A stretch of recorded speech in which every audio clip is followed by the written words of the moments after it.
این راهی پرچنگ و غبار و خطرناک به ناحیه کوهستان مستشاه میبرد. درازی آن از مرکز ناحیه عینی تا درآمدگاه ناحیه مستشاه کوهی تقریبا 70 کیلومتر است. ولی رانندگان میگویند باری هم آن را اداره راهسازی منفرج نکرده است.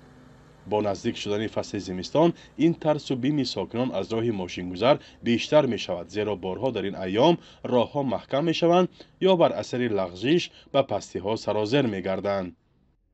در زمستان بسیار این راه وزمین است. بسیار ماشین ها از اون میکشند، بعضی در براسای برمادن میمانند و همین وزن مثال 12 تن 10 تن مثال من همین بار گرفته میبیام همینجا در همین واقع میمانند در همین راه ها. بسیار همین راه ها باید مثال مشکلی از باش مولد یارز میفرود در اینجا سیل میبیاد.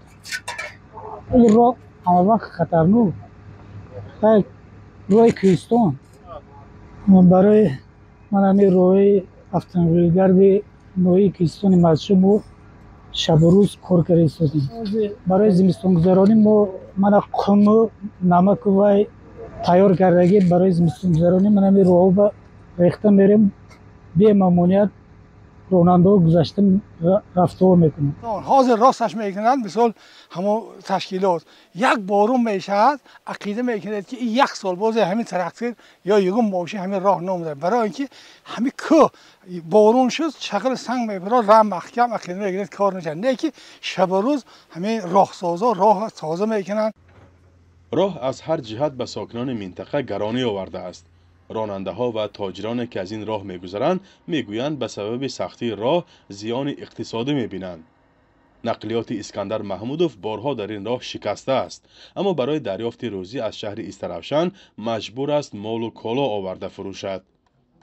پیش ما اوپل که آمدگی بودم اینجا به هم این درد با موندم متروی زده سرسانم برآمده 3-4 شب من چوخونی ایرپورت با خور رفته کماز و برکر وقت بودگیم هست گنده عذاب تا مچای میبرم گنده عذاب را همین تا مچای جایی همین 60 کیلومتر به 5-6 ساعت میبریم.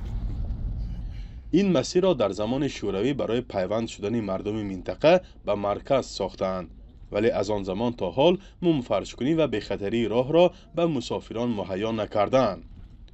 مسئولان وزارت نقلیات در منطقه گفتند که لایحه بنیاد راه را کشیدند و با دریافت سرمایه‌گذار آن را بنیاد میکنند.